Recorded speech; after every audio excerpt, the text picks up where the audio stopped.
Alhamdulillahi Rabbil Alameen, assalatu wassalamu ala ashrafil mursalin, sayyidina Muhammadin wa ala alihi wa sahbihi wasallam. Ассаламу алейкум ва рахматуллахи ва баракатуху, мухтарам джамаат. Мы с вами продолжаем изучение мудростей из книги Ибн Атауллах ас-Сакандари. Напоминаем, что эти мудрости посвящены вопросам акиды, ахляка и частично фикха. Эти уроки нам объясняют, как мы можем воедино собрать все эти науки. И в следующей мудрости, в пятой мудрости, Ибн Атауллах ас-Сакандари говорит: «Иджтихадука фима думина лака, ва таксирука фима тулиба минка, далилу аля интимасил басирати минка».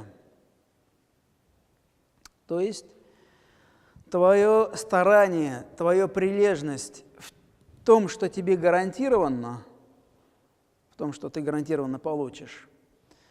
И твоя небрежность в том, что от тебя требуется, указывает на слабость твоего понимания.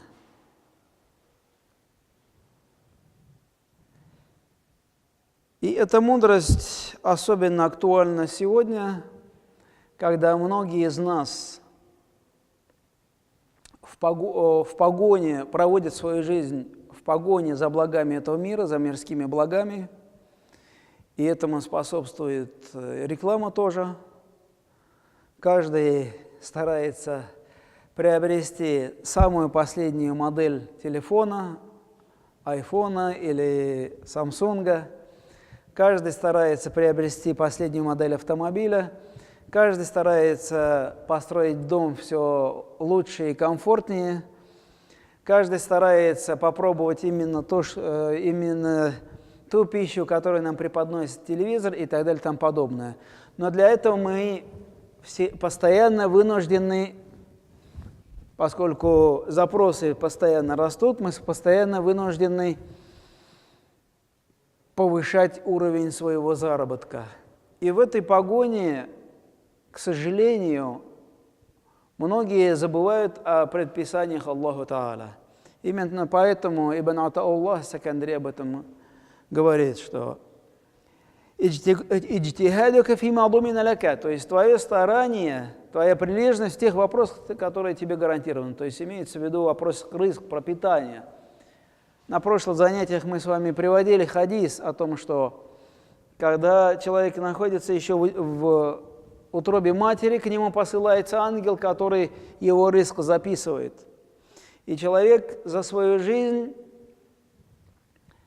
им уже известно, сколько вдохов-выдохов он сделает, сколько воды выпьет, сколько пищи съест, на каких машинах будет ездить, в каких домах будет жить и так далее и тому подобное.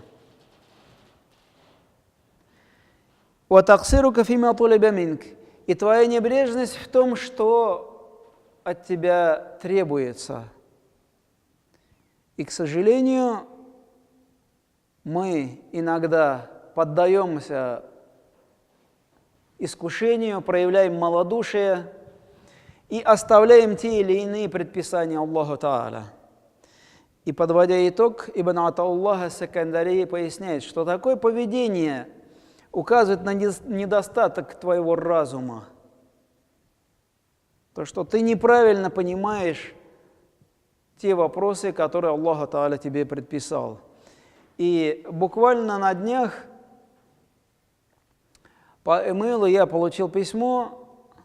Один из мусульман пишет: «Хазрат, вот мне предлагают такую-то, такую-то работу хорошую, но мне придется оставлять пятничные молитвы. У меня не будет возможности исполнять пятничные молитвы. Можете ли вы мне разрешить?» Ну как я могу это разрешить? Это предписание Аллаху Та'аля. Я ему так и ответил, что пятничная молитва является фарзом, обязательным предписанием Аллаха Та'аля, а ее оставление не является большим грехом. Но он, видимо, моим ответом удовлетворился. И по этому поводу Аллаху Та'аля в Коране говорит: «А'удзу биллахи минаш шайтанир раджим, ама халактул джинна валь инса илля лиябудун, ма уриду минхум мин ризқи, ва ма уриду ан ют'имун, инна Аллаху ар-раззаку зил кувватил матин». То есть, «Ама халактул джинна валь инса илля лиябудун». Я создал людей и джиннов только для поклонения. «Ма уриду минхум мин ризқи, ва ма уриду ан ют'имун». Я не жду от них, не требую от них, не хочу от них получить какой-то рызк, пропитание, не хочу, чтобы они меня накормили. То есть Аллах ни в чем не нуждается. «Инна Аллаху ар-раззаку зил кувватил матин». Воистину Аллах сам является дающим пропитание. И если мы с вами оглянемся на мир, то выясним, что все создания Аллаха Та'аля, кроме человека, они полностью исполняют предписания Аллаха Та'аля. Как Аллах Та'аля им предписал, так они и живут. И только человек допускает в своей жизни возможность оступиться, проявляет малодушие. По этому поводу Аллах Та'аля в одном из аятов говорит: «А'удзу биллахи минаш шайтанир раджим, ва куллун кад алима салатаху ва тасбихаху». То есть каждый живой организм знает салатаху, свою молитву, ва тасбихаху, и свое прославление. То есть все во Вселенной прославляет Аллаху Та'аля. И еще в одном аяте Аллах Та'аля по этому поводу говорит: «А'удзу биллахи минаш шайтанир раджим, алам тара анна Аллаха ясджуду лаху ма фис самавати ва ма фил арди ваш шамсу вал камару ван нуджуму валь джибалу ваш шаджару вад даваббу ва кафирун минан нас ва кафирун хакка алейхи аль-адаб».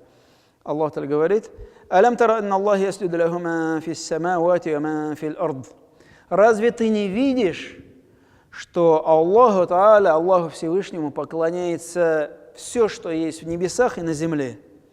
«Ващамсу валь-камару ван-нуджуму валь-джибалу ващаджару вад-даваббу ва кафирун минан нас». И дальше идет перечисление, кто поклоняется Аллаху Та'аля. Аллах Та'аля пример приводит. И солнце, и луна, и звезды, и горы, и деревья, и животные, и многие люди. Но у каждого из них своя форма прославления. То есть, когда животные ведут тот образ жизни, согласно которого они живут, это и есть их прославление Аллаху Та'аля. Когда одно животное охотится на другое, это и есть форма богослужения животного. Когда солнце, луна, звезды движутся по своим орбитам, они движутся, подчиняясь закону Аллаху Та'аля. И это и есть их тасбих, это и есть их молитва. Когда горы выполняют свою функцию, это тоже их повиновение Аллаху Та'аля. Когда деревья то распускаются, то их листья желтеют, опадают, это тоже своя форма прославления и так далее и тому подобное. И только человек допускает для себя отход от повеления Аллаха Та'аля. Только человек при выборе между повелением Аллаха Та'аля и поиском пропитания допускает малодушие. Зачастую он готов променять блага вечной жизни на блага мира бренного. И в целом, если посмотреть на образ жизни сегодняшней нашей цивилизации, мы видим, что каждая фирма постоянно стремится все повышать и повышать свою прибыль. Для этого она изобретает все новые и новые продукты. Да, они удобные, Но они не относятся к тому, что человеку крайне необходимо. Эти продукты уже не относятся к тому, без чего человек жить не может. Не относятся к понятию дарурат, даже к хаджият не относятся. Они только тахсинят, они украшают нашу жизнь. Но несмотря на это, мы в погоне за этим миром. И именно поэтому Аллах Та'аля еще в одном аяте говорит: «А'удзу биллахи минаш шайтанир раджим, ва'мур ахлака бис-салати вастабир алейха, ла нас'алука ризкан, нахну нарзукука». То есть «ва'мур ахлака бис-салати», повелевай своей семье совершать молитву, то есть и сам совершай, и пусть твои домашние, домочадцы тоже совершают. «Вастабир алейха», будь в этом терпелив. «Ла нас'алука ризкан», мы не просим у тебя ризка. «Нахну нарзукука», это мы тебе даем пропитание. И мы с вами на прошлом занятии говорили, что человек в любом случае свое пропитание гарантированно получит. Неважно, халяльным путем или харамным путем, оставляя предписания Аллаха Та'аля или выполняя их, человек свое пропитание гарантированно получит. Именно поэтому Ибн Атауллах ас-Сикандари в конце этой мудрости говорит: кто поступает вот таким образом, кто прилагает излишние усилия в том, что ему гарантированно, то есть это не говорит о том, что верующий должен работу оставить, уйти куда-нибудь в пещеру, в лесу землянку себе построить и только зикром заниматься. Не об этом идет речь. Да, Аллах Та'аля налагает на человека обязанность обеспечивать себя, свою семью, своих родителей, может быть, родственников и так далее и тому подобное. Но речь идет о том случае, когда человек в погоне за мирскими благами, для того, чтобы достичь вот этой задачи, оставляет предписание Аллаха Та'аля. Поэтому Ибн Атауллах ас-Сикандари говорит: «Ватаксирука фима тулиба минка», и твоя небрежность в отношении того, что от тебя требуется. А это основные предписания Аллаха Та'аля. В первую очередь молитва, во вторую очередь пост. Закят выплачивает только тот, кто может. Хадж совершает тоже только тот, кто может. Итого основных предписаний, скажем, 3. Первое – это вера в Аллаха Та'аля. Второе – это молитва обязательная, своевременная. И третье – пост. Для среднестатистического человека это предписаний 3. Если у него появляется насаб, добавляется закят. Если у него появляется возможность, он едет в хадж. И Ибн Атауллах ас-Сикандари поясняет, что если человек, проявляя небрежность к предписанному, гонится за своим пропитанием, Ибн Атауллах ас-Сикандари говорит: «Далилюн аля интимасиль басирати минка». Это говорит о том, что у тебя разум забрали. Ты не понимаешь, что ты делаешь. Ты меняешь вечную жизнь на какие-то мелкие блага временного мира. Обмен неадекватный. Это все равно, что мы